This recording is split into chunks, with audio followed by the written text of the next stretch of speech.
नमस्कार। आज हम लोग बात करेंगे कोरोना वायरस के नए वेरिएंट को लेकर। कोरोना वायरस का नया वेरिएंट आजकल काफ़ी चर्चे में है। लोगों में एक डर का माहौल है। तो आइए जानते हैं कि कोरोना वायरस का ये नया वेरिएंट जो है ये क्या है, कैसे अलग है, क्या इसमें लक्षण होंगे और कैसे इसे बचा जाए। अगर आपको कोरोना वायरस का ये वेरिएंट से इन्फेक्शन हो जाता है तो आप क्या इलाज कराएं।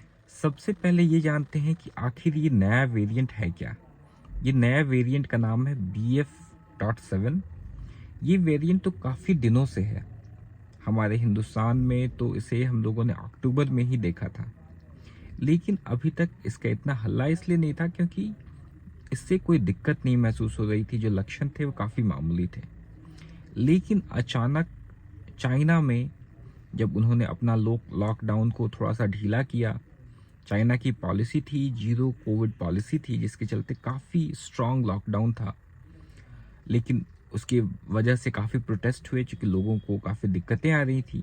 तो उन्होंने अपना लॉकडाउन को धीरे धीरे कम किया और इसी बीच ये नया वेरिएंट के चलते काफ़ी लोग इन्फेक्टेड होने लगे।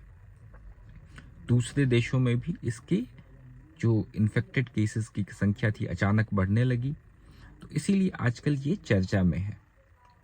लेकिन ये वायरस, ये वेरिएंट इंडिया में अक्टूबर में ही मिला है और अभी तक वैसे कोई जो रिपोर्ट्स आया है उसमें ये गंभीर बीमारी तो नहीं दिखती है।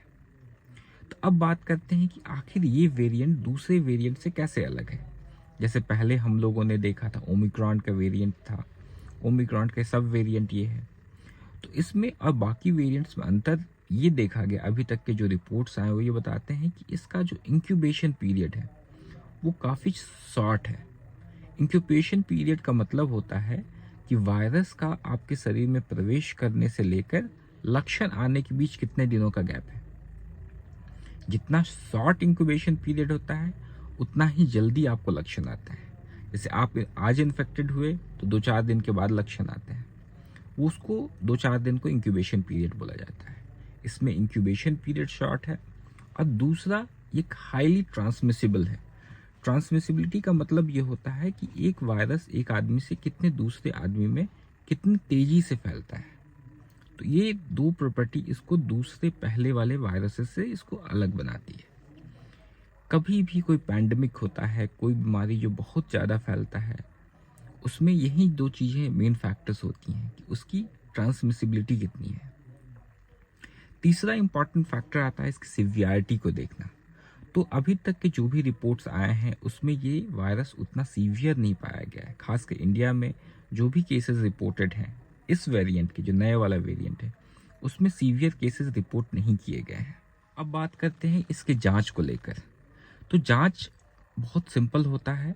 इसमें कोई भी वायरस का इन्फेक्शन होता है तो हमें एक चीज़ समझनी चाहिए, यूजुअली वायरस के इन्फेक्शन सेल्फ लिमिटिंग होते हैं। सेल्फ लिमिटिंग का मतलब ये होता है कि खुद से ठीक हो जाने वाले, अमूमन 5 से 7 दिन में ठीक हो जाते हैं। ज़्यादातर कोरोना वायरसेस के साथ यही देखा गया है। इसमें जो ट्रीटमेंट भी होता है वो सिम्प्टोमेटिक ट्रीटमेंट दिया जाता है। हाँ, अगर केसेस सीवियर होते हैं तो उसके लिए अलग सी दवाइयाँ उपलब्ध हैं। लेकिन सबसे इम्पॉर्टेंट जो जांच है उसमें हम लोग इन्फ्लामेशन को चेक करने के लिए CRP की जांच करते हैं। ब्लड में क्लॉट्स तो नहीं बन रहे हैं, उसके लिए डी डाइमर की जांच करते हैं। नॉर्मल इन्फेक्शन को देखने के लिए कंप्लीट ब्लड काउंट करा के आप देख सकते हैं haemoglobin, total leucocyte count, platelet count कितना है, ये सारी जांच की जाती है। इसमें कभी कभी लीवर में सूजन भी देखा गया है, जिसके लिए SGOT या SGPT की जांच कराई जाती है। वैसे पेशेंट्स जिनकी उम्र 60 साल से ज़्यादा है, जिन्हें डायबिटीज़ है, ब्लड प्रेशर है, हार्ट, किडनी या लीवर संबंधी बीमारियां हैं, उन्हें इस बीमारी के सीवियरिटी का रिस्क ज़्यादा होता है। तो इसलिए वैसे मरीज जिन्हें कुछ गंभीर बीमारियां पहले से है, उन्हें ज़्यादा सावधान रहने की ज़रूरत है। अब बात करते हैं बचाव को लेकर। तो बचाव में वही सारी चीज़ें जो पहले बताई गई हैं, जैसे मास्क लगाना, दूरी बनाए रखना, वैक्सीन्स का दोनों डोज और जो तीसरा प्रिकॉशनरी डोज है अगर वो ले लिए हैं तो काफ़ी अच्छा है।